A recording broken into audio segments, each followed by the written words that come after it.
to everyone. I will start about the histology of the respiratory system. Now here the different parts of the respiratory system from upper downwards. You can see the nasal cavity, the pharynx, larynx, trachea. Trachea divided into two principal bronchi at the level of the sternal angle and for each of the lung. Then bronchi divided into the lower bronchi, then the bronchioles, and substance of the lung including the intrapulmonary part of the respiratory system. Now here the functionally respiratory system consisting of the two parts, conducting part and the respiratory part. Now conducting part. What is conducting part? The function of the conducting part which is responsible for the passage of the air from nose to the lung and conditioning of the inspired air. The consisting of part of the conducting part of the respiratory system, nasal cavity, then the nasopharynx is a part of the pharynx, then the larynx, trachea, bronchi, and their intrapulmonary continuation called the bronchiole and the terminal bronchiole. Now, second part functionally consisting of the respiratory system, main function of the respiratory part which involved with the exchange of the oxygen and carbon dioxide between the blood and the inspired air. The part which consists of the lungs with the alveoli.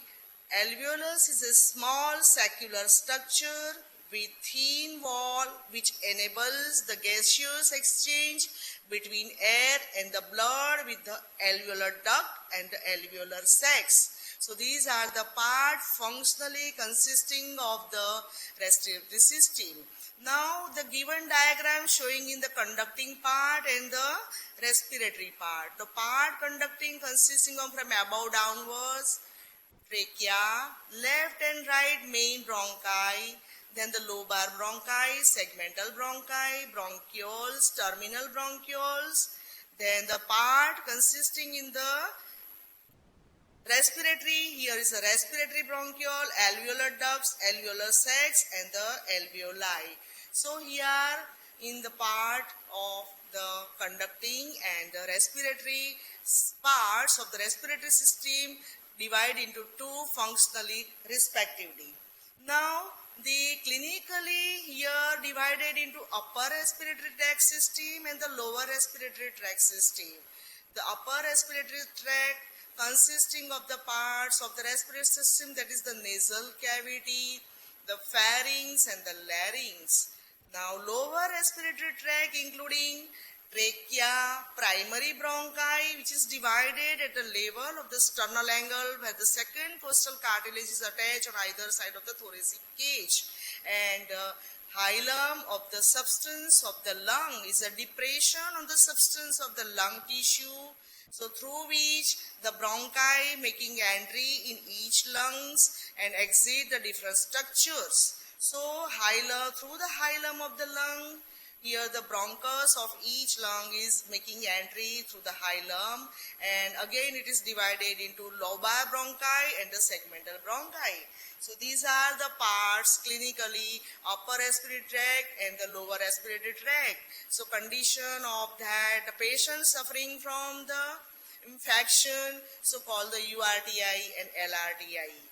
Now here trachea figure is going to show you here. The trachea is divided at the level of the sternal angle, divided into two principal bronchi.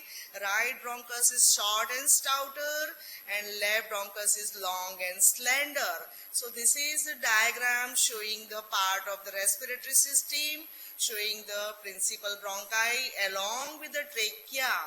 Now moving towards again the diagram, you can see the right lung and the left lung tissue. Now, what are the functions of the respiratory system? Number one, main function of the respiratory system, that is the exchange of the gases. Number two, which participates in the regulation of the blood pH. And third main function, that is the nasal cavity, in which the olfactory mucosa of the nasal cavity contains the receptors for the sense of smell.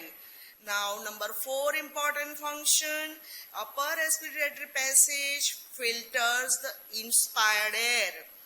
Now, larynx is the main function which helps in the production of the sounds. So these are the different functions of the respiratory system, but main function will do along with the histology of the respiratory system, how it exchanges of the gases and the filters the inspired air.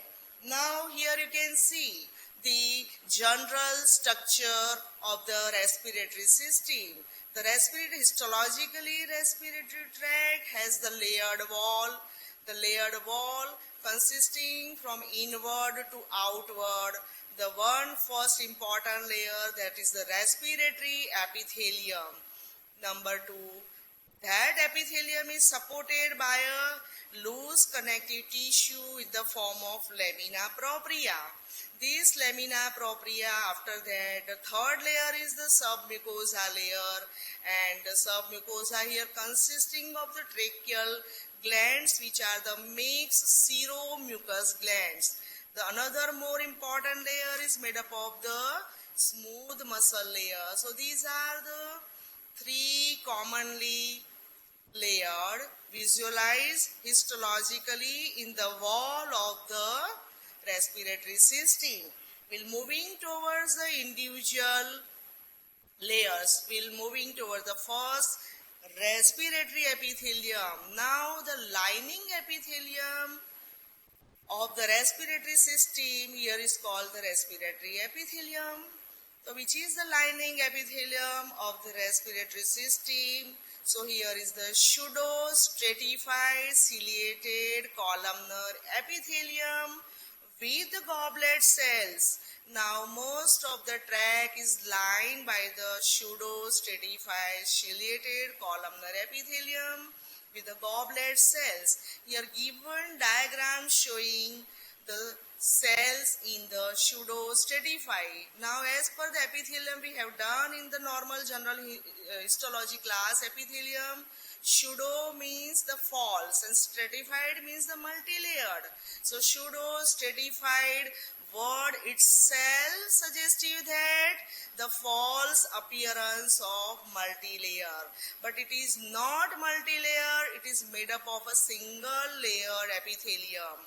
Now stratified pseudo epithelium, that is due to the, you can see in the given diagram, the height of each cell and the shape of the cells which are variable. So due to the variability of the shape of the cell and height of the cell, you can see the nuclei in each nuclei which are located at the different levels, and the different level nuclei due to the variable height and shape in the given epithelium, which gives a multi-layered appearance, but that is not the multi-layer, is the single layered. So here modification of the columnar epithelium called the pseudo-stratified ciliated columnar epithelium with the goblet cells. Now epithelium consisting of the goblet cells in the given diagram. So cytoplasm of the goblet cells consisting of the abundant amount of the mucus here which push towards the nuclei towards the periphery. So histologically it gives the appearance of the empty loop vacuole cells. So enclosing here amongst the pseudo-stratified ciliated epithelium. Now apical portion of the cell, you can see the different cilia are there. The function of the cilia which trap the foreign particles and move towards the pharynx and larynx, and later on it expelled out in the form of the coughing. So here pseudo-stratified ciliated columnar epithelium with the goblet cell. So the layered wall of the respiratory tract, first is the respiratory epithelium, and we have discussed about the first layer. Now second layer of the respiratory system. Before going in second layer, you can see here the given diagram, the epithelium. Now here if the respiratory tract in given diagram divides and going to be branched, the luminal diameter is gradually decreased, number 1. Number 2, epithelium drops in the height. Number 3, it loses first the goblet cells and then cilia as it approaches the alveoli. So epithelium, if going to be branched, this is the differentiation. Now here you can see this is the third layer.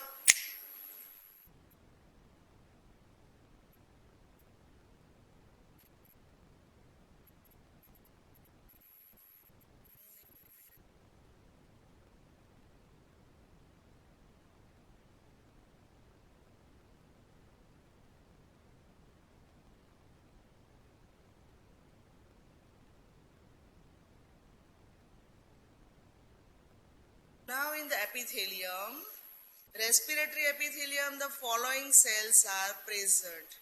Number 1, the most important cell amongst the respiratory system, here ciliated columnar cells. The figure gives the diagram of the ciliated cells in which the surface epithelium consisting of the cilia, and that's why called the ciliated columnar cells. Predominant in the tract, each has about 300 motile cilia on each apical surface, which traps the foreign particles from the inspired air. Number 2, most numerous cells to the ciliated columnar cells are the mucus secreting cells called the goblet cells, and they secrete the mucus which that covers the epithelium, again traps and removes the bacteria and other particles from the inspired air according to the function of the respiratory system. This diagram you can see here, the yellow color indicating that mucus droplet, lipid droplets. Third important cell, which is the brush cells, which is non-ciliated columnar cells, but here often have the abundant apical microvilli. So you can see the abundant apical microvilli shown in the given diagram of the brush cell, and often have the secrete, and having the secrete, what is the function of the brush cell? It secretes a serous fluid and that keeps the mucus moist. The function which keeps the mucus moist in condition. These are the third number cell visualized in the lining epithelium of the respiratory tract system. Fourth layer, fourth number cell, that is called the small basal cells, small round cells lying on the basal lamina. Here you can see in the given diagram this basal cell which is do not reaching toward the lumen. So do not reach the lumen. They appear to be stem cells here. One mitotic, according to the mitotic cell division, one cell undergo the mitotic cell division, give rise to the more number of the daughter cells, and here called the stem cells. The fourth variety of the basal cells seen in the wall of the respiratory epithelium. Fifth number of the cell, which is the small granule cells.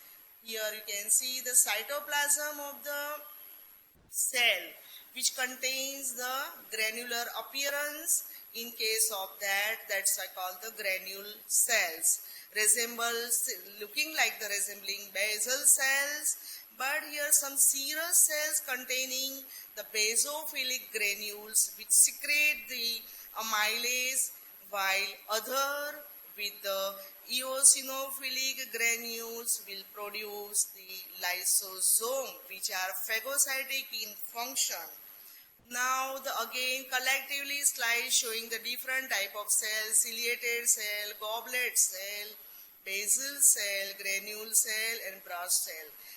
One important cell If moving towards the terminal bronchiole, the sclera cells are replaced by the goblet cells. So showing the diagram of the various types of the cell lining the respiratory passage. Now, second layer of the respiratory tract consisting of, that is called the lamina propria. Lamina propria consisting of is made up of loose connective tissue which contains the mixed seromucous glands in the upper tract up to the bronchi in each lungs. Now, elastic fiber also content of the lamina propria increases towards the alveoli. Now, skeletal connective tissue supports begins as cartilage and bone in the nasal cavity and ultimately becomes cartilage only in the larynx. So the larynx is a completely made up of the cartilaginous framework. And the last characteristic of the lamina propria of respiratory system gradually decreases the lamina propria in the wall, disappearing at the level of the bronchioles. So these are about the second layer of the respiratory system, lamina propria. Now third layer is made up of smooth muscle. Now smooth muscle here begins in the trachea where it joins the open ends of the C-shaped tracheal cartilage. Now given diagram you can see here the C-shaped tracheal cartilage, and these are the two free ends of the cartilage joined with the muscle indicating red color, that is called the trachealis, which is made up of the smooth muscle layer. So smooth muscle layer is the important layer. Now here you can see in the bronchi, as per the discussion, many layers of the smooth muscle cells encircles a wall in a spiral, which encircles a wall in a spiral. From this point, the thickness of the smooth muscle layer, from this point, the thickness of the smooth muscle layer gradually decreases until it disappears at the level of the alveolar duct. So that is the difference with the smooth muscle. Now, histologically moving toward the number 1, nasal cavity. What is the lining epithelium of the nasal cavity? So it is lined with the pseudostratified ciliated columnar epithelium with the goblet cells. The second layer, lamina propria, as we have discussed, the respiratory tract system layered, contains the serous and the mucus secreting glands, the large nervous plexus, the lymphatic tissue, collections, and the plasma cells and the macrophages. So this is the second lamina propria. Now here nasal cavity is a part called the vestibule. So vestibule is lined by the stratified squamous keratinized epithelium, that is the epithelium of the skin. Now that's why again containing the many sebaceous and the sweat glands as well as thick short hair which called the vibrissae. So vibrissae, which are the short thick hair in the wall of the nasal cavity called the vestibule.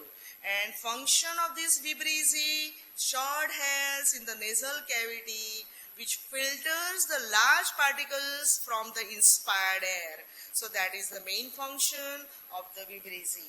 Now fourth factor, deep to the vestibule, the epithelium is going to be changed. Now here in the starting, epithelium is stratified squamous keratinized as we have discussed, which has been changed later on. So from keratinized to non-keratinized stratified squamous epithelium, and then to the respiratory epithelium just before entering the nasal fossa. So here finally the respiratory tract system consisting of the respiratory epithelium. So at the level of the nasal fossa in the wall of the nasal cavity. Now, here you can see the main function of the nasal cavity, which provides the sense of smell with the olfactory epithelium. Olfactory cells are divided into basal cells, supporting cells, and receptor cells. Diagram showing these cells. Now, the most important slide amongst the respiratory histology, respiratory tract histology, that is the lining epithelium, the mucous membrane. So trachea, which is lined by the pseudo-stratified ciliated columnar epithelium with the goblet cells which rest on the thick basal lamina as we have discussed. Now the three type of the cells seen in the tracheal epithelium. Number 1, ciliated cells. The total population of the cells seen in the trachea, amongst it, the 30% of the cells are the ciliated cells. Function of the ciliated cells, that which propels the mucus upwards, and their percentage going to be increased from upper to the lower trachea. So that is the main function of the ciliated cells. The population is 30%. Second important cell seen in the tracheal epithelium, that is the goblet cells. Population of the goblet cells amongst the tracheal epithelium, that is a 28%, functionally which produce the mucus. Now third variety of the cells, population called the basal cells, and the amount of the percentage, basal cells about the 29% of the tracheal epithelium. And these basal cells are small pyramidal cells situated near the basal lamina and act as stem cells that can divide and differentiate to replace the other cell types. So here functionally divided. Now the given slide histologically with the preparation of the hematoxylin and eosin. This is the slide here, the lumen of the trachea. Now, in the wall of the trachea, completely from inward to outward, as per the discussion, the layers are number 1, the respiratory epithelium, that is the pseudo-stratified epithelium, which is rest on the lamina propria. This is the epithelium now, which is rest on the lamina propria, and here the lamina propria. And here you can see the consisting of the submucosa, the layer below the mucosa, that is the submucosa, consisting of the seromucous tracheal glands. Now here it is also again behind that the outer layer is made up of the tracheal hyaline cartilage. The hyaline cartilage, which is enveloped here in the fibrovascular membrane, that is called the perichondrium. This perichondrium consisting of the outer fibrous layer and inner cellular cell layer, and here the cellular layer, one cell undergo the mitotic cell division, which gives rise to the more number of the daughter cells, and moving toward the central core of the hyaline cartilage, and that is called the chondrocytes. So in the wall of the trachea, the central core is made up of the hyaline cartilage. Here you can see. Now the outermost fourth layer, that is according to the layered wall, that is the adventitia, is made up of the connective tissue. So this is the diagram histologically with the classroom slides. In the given slide you can see. Now the important layer is that you can see the C-shaped tracheal cartilage. The both ends, as we have discussed, joins with the layer of muscle, that is called the smooth muscle layer that I told you about, that is the trachealis. So here is made up of the trachealis muscle, which joins the two ends of the tracheal cartilage in the wall of the trachea posteriorly. So this is the diagram histologically with the classroom slides. You can see bilkul book picture of that one. Now high power, high magnification of the trachea, you can see the epithelium, that is the pseudo-stratified ciliated columnar epithelium, and the cilia are visualized. Again, the layer, this is the lumen of the trachea, mucosa, submucosa, cartilaginous layer, and the adventitia, that is the outermost layer of the trachea. Now again figure showing the different cells, but amongst the entire epithelium you can see the goblet cells, empty loop cells in the given slide is visualized. Now the trachea, again epithelium, the lamina propria, then submucosa and the tracheal cartilage. Here the chondrocytes are located in the cell nest form. Again, you can see lumen, tracheal glands, epithelium, tracheal glands, smooth muscle layer here you can visualize nicely, and the hyaline cartilage in the central core of the trachea. The sectional view, again here the pseudo-stratified epithelium, then the lamina propria, then the seromucous cells. Here the mixed gland having the damilune, which is the basal mucus, which is half capped by the serous acinus, called the serous damilune. Then the different here, the hyaline cartilage in the sectional view of the trachea in the given slide. Now, in the gross anatomy, this is the trachea where the two ends join with the trachealis muscle, and this is the esophagus according to GIT histology. The fold in the, so it is a irregular folds visualized according to the esophagus. This is again trachealis muscle, this is the lumen and the cartilage visualized in the slide. Now, less common cells in the trachea are the granule cells, which are called the Kulczycki cells, situated at the base of the epithelium and contain the dense secretory granules in the intranuclear position. So less common cells, number one, the granule cells.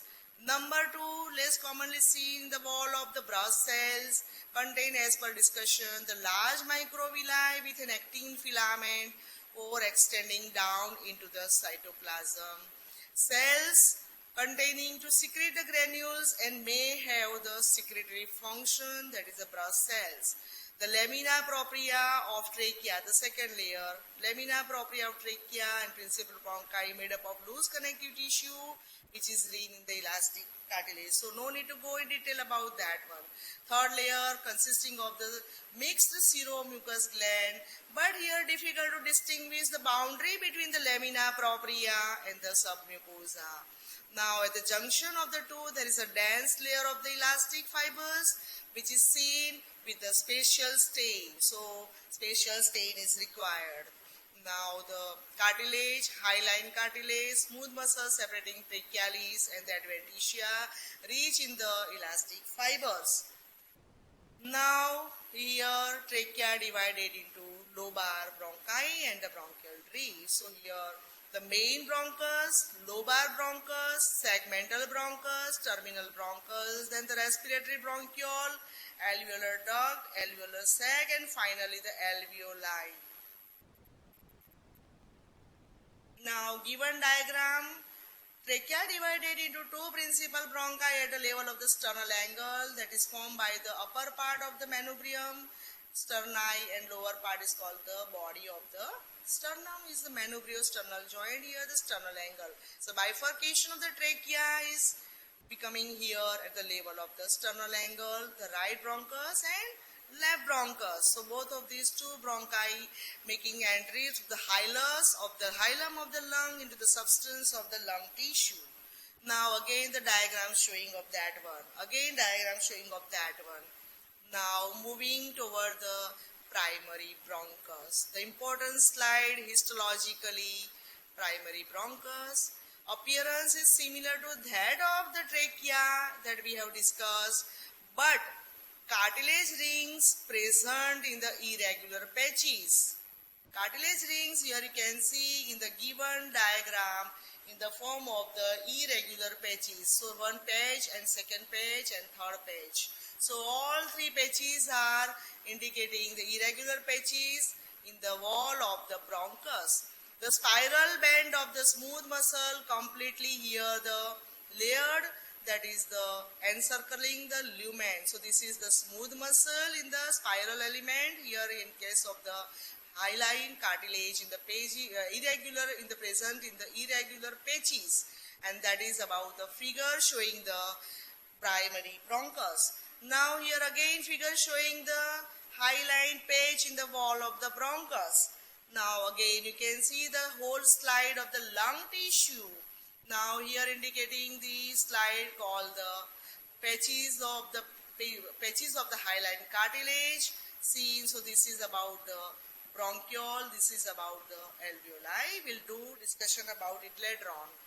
Now secondary bronchus, histologically appearance is similar to primary bronchus. In contrast to C-shaped cartilage present in the trachea, there are irregular plates of the cartilage according to the primary bronchus. These cartilaginous plates surround the bronchi and functionally which keep the lumen of bronchus in the open position. So patterned. Therefore, intrapulmonary bronchi are always cylindrical rather than the flattened on one side as are in the trachea and primary bronchi. That is a characteristic. Now, tertiary bronchi called the segmental bronchi, which supplies the bronchopulmonary segment. Similar to the secondary, histologically appearance is similar to the secondary bronchi except they have similar diameter. Now here the bronchioles. The bronchioles here the branches of the smallest bronchi differ only here you can see the lacking of the cartilage and the glands and completely the smooth muscle layer which encircles the lumen of the bronchiole. So that is the characteristics of one, the lacking of cartilage and glands and appearance spiral arrangement around the lumen, that is the smooth muscle layer. So that is the characteristic of the bronchioles. Now the mucosa of the bronchiole. So the large bronchiole, the epithelium is important. So epithelium in the large bronchioles, simple ciliated columnar cells with very few amount of the goblet cells. But in the small bronchioles, epithelium is going to be changed. That is a simple cuboidal ciliated cells with no goblet cells. In large bronchiole, the very few amount of the goblet cells appears, but in small bronchioles, characteristic is the no goblet cells.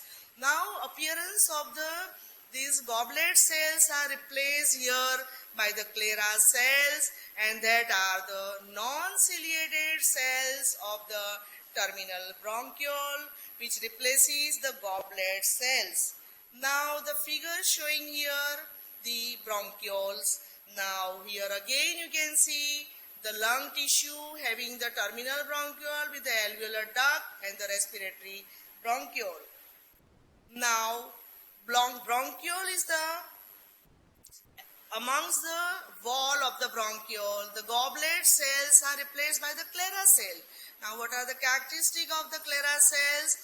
Predominantly in terminal bronchioles. First appear in the small bronchi, but greatly appearing in the increasing in the number in the terminal bronchioles. The diagram showing the sclera cells. Now this sclera cells is going to produce a secretory amount called the lipoprotein, glycoprotein, which is called the surfactant, pulmonary surfactant. And this pulmonary surfactant here acting which reduce the surface tension and making the alveoli in with not collapsing the wall of the alveoli. So that is the main function of the sclera cells. Now here secrete the glycoprotein as I told you. So surfactant reduces the surface tension of the alveolar fluid, which reduces the tendency of the alveoli to the collapse during the expiration. Now it also prevents the adhesions, the another function of the sclera cells, which is replacing in the goblet cells in the wall of the bronchiole. It also prevents the adhesions between the walls, forming the lumen of the air passages, especially during the expiration. The sclera cells also produce a 16 kilodalton protein known as the sclera cell secretory protein. It's shortly called the CC16. That is the another important characteristic of the sclera cells. Now here, the layer in the wall of the bronchiole is the smooth muscle. So, characteristic of the bronchiole, the prominent layer and the major component of the wall. And the fourth layer, which is the connective tissue layer, which is rich in the elastic network. Now, I would like to tell you about that, the smooth muscle. Now, smooth muscle is supplied by the sympathetic and the parasympathetic nervous plexus. The hyperirritability of the smooth muscle, which ultimately leads to the constriction of the bronchi and the bronchioles, and which give rise to the symptom in the person suffering from the bronchial asthma, and which leads to the difficulty in the breathing is called the dyspnea in the patient suffering from the asthma. And here the pain, so here the inflammation of the bronchiole is called the bronchiolitis and bronchitis, and patient is suffering from the pain is give rise to the pain of the smooth muscle fibers in the wall of the bronchiole, give rise to the bronchospasm. And the bronchospasm, that is the main symptom of the patient suffering from the asthma. Now, lung tissue. Main the lung tissue, the respiratory part. So here the lung tissue, that is the site of the transmission from the conducting part to the respiratory part. As we have discussed in the starting of the class, so it is partly respiratory in function. Now here you can see the main is figure showing the respiratory bronchiole. The respiratory bronchiole completely encircling the wall is made up of the smooth muscle layer.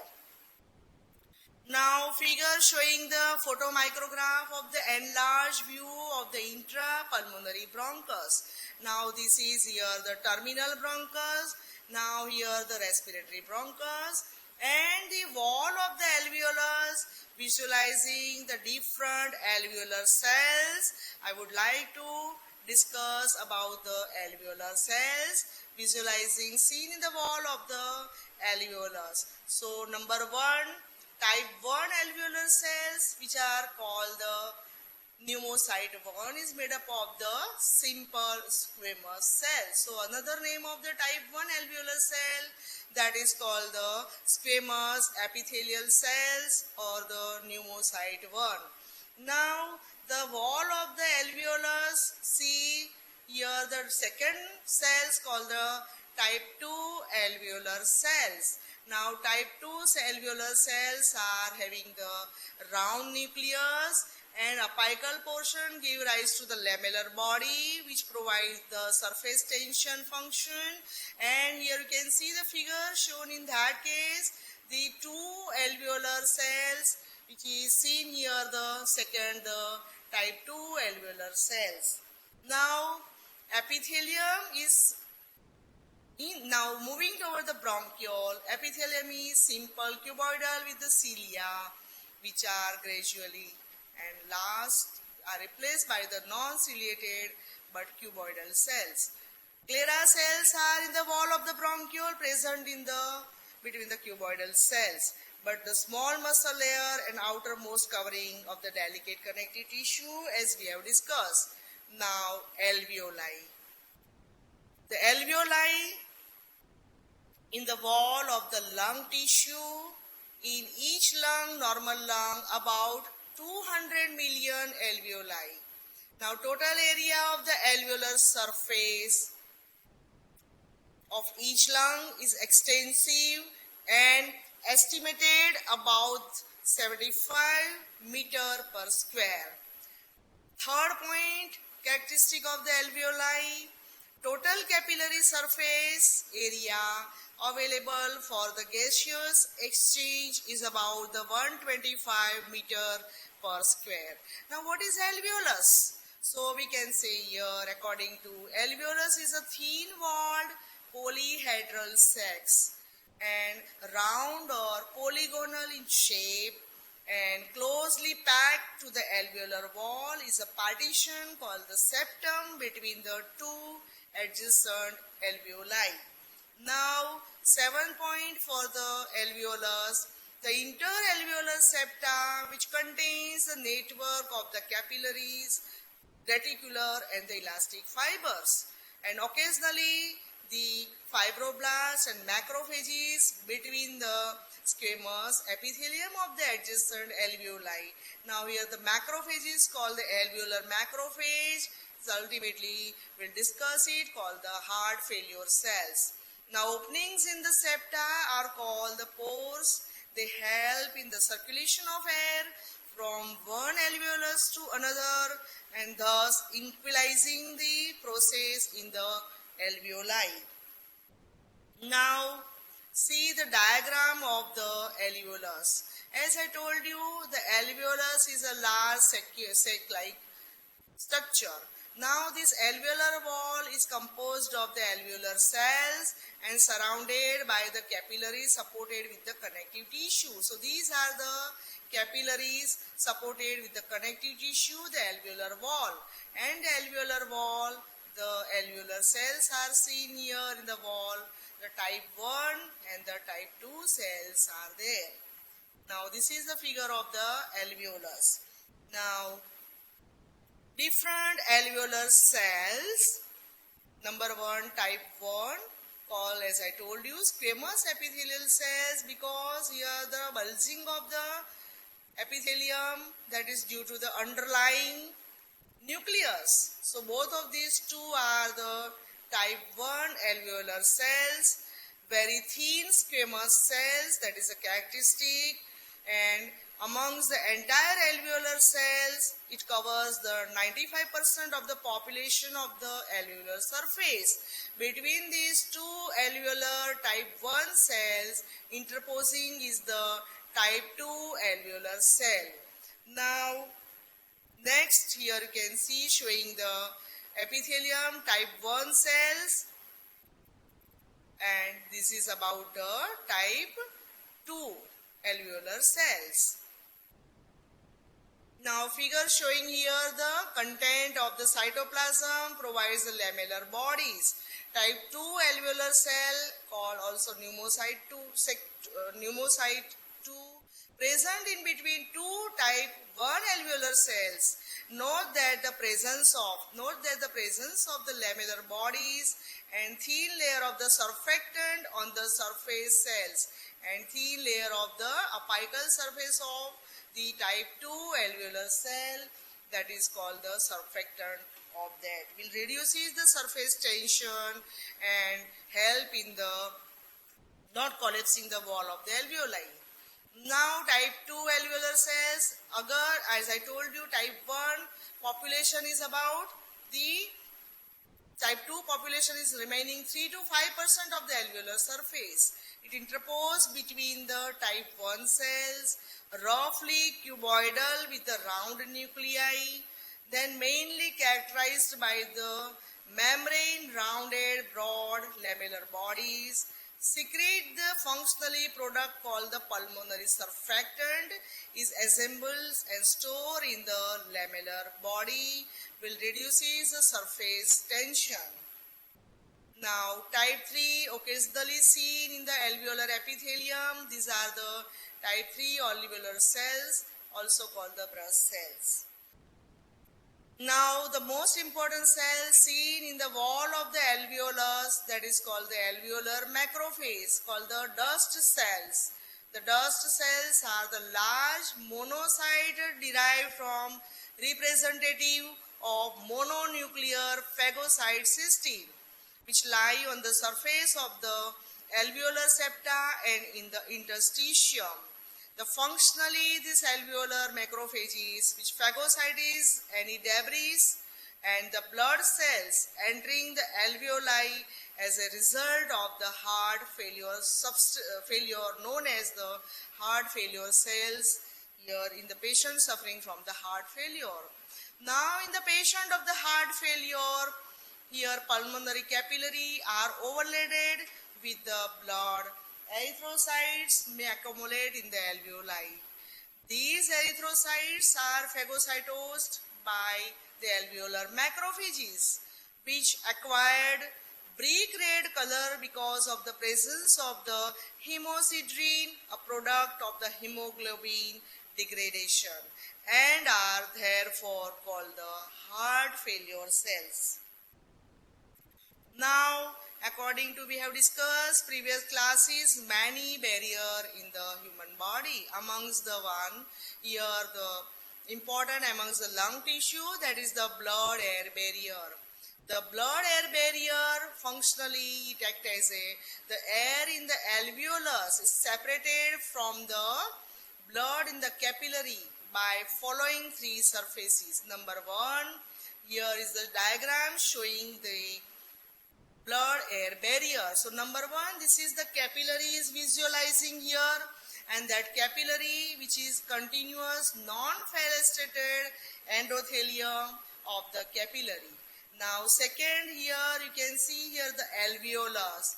The alveolus which is lined by the squamous epithelium. So here the second layered going to form the blood-air barrier, and the arrow indicating between these two, this is the capillary in which non-fenestrated endothelium, and here the squamous epithelium in the alveolus. Both of these two are here arrow indicating fused basal lamina of the endothelium and epithelium. So fused basal lamina of endothelium and epithelium. So this is about thin 1.5 to 2 micrometer blood-air barrier functionally which facilitates the diffusion of the oxygen and the carbon dioxide. So the main function is going to form the blood-air barrier, thin layer going to form the barrier. Now the last we discussed about the nasal cavity, trachea, bronchus, all these things. Now, difference between the bronchus and the bronchiole. The bronchus, the diameter is compared with the bronchiole is about large, about more than 1 millimeter in diameter. But the small bronchiole, small diameter compared to the bronchi, which is less than 12 millimeter. Now bronchus, which is lined by pseudo-stratified ciliated columnar epithelium with the goblet cell, but in the bronchiole, as per we have discussed, the large size bronchiole and the small size bronchiole. The large size bronchiole lined by the simple columnar cells with a few goblet cells and the cilia, but small size bronchiole is lined with the simple columnar or the simple cuboidal cells, but with the no cilia and no goblet cells. So large size bronchiole with the few amount of the goblet cells, but the small size bronchiole, no goblet and no cilia, and here replaced by the Clara cells. Now third difference of the bronchus, here in the wall of the bronchus, smooth muscle layer between the mucosa and the cartilage layer. Smooth muscle in the bronchiole and the elastic fibers form a well-defined layer beneath the mucosa. Now fourth layer in the wall or difference of the bronchus, cartilage is present in the irregular patches. The hyaline cartilage is visualized in the wall of the bronchus, which is the irregular patches, while in the bronchiole, cartilage is completely absent. Now the last difference with the bronchus and the bronchiole, the mucus in the bronchus, mucus and the serous acini are present between the muscle and cartilage layer in the submucosa, while bronchiole, no glands seen in the submucosa. That is the major difference between the bronchus and the bronchiole. So as I told you about the patient suffering from the asthma, what happening along with the smooth muscle fibers. Now the bronchus is divided into two, extrapulmonary bronchus and intrapulmonary bronchus. At the level of the hilum is a substance on the lung tissue. Now the difference between these two bronchi, number one, mucous membrane, which is thrown into the fold posteriorly into the extrapulmonary bronchus, but in the intrapulmonary bronchus, thrown into the folds throughout the lumen because of the complete layer of the muscle between the cartilage and the mucous membrane. Now second difference which is the glands, which lies here, the lie between the mucous membrane and cartilage. But here the glands in the intrapulmonary bronchus which lie between cartilage and muscle. The muscle layer which is in the wall of the extrapulmonary bronchus, that is posteriorly present, but here in the intrapulmonary bronchus which forms a complete circle, complete layer beneath the mucous membrane.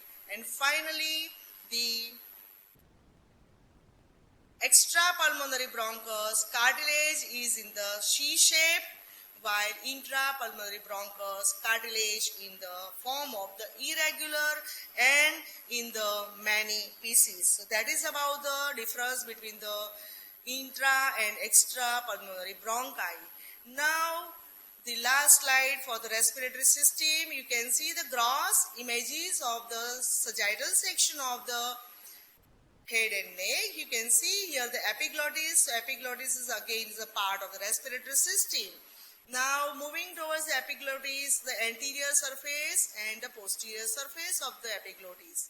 Now anterior surface you can see here in the given diagram.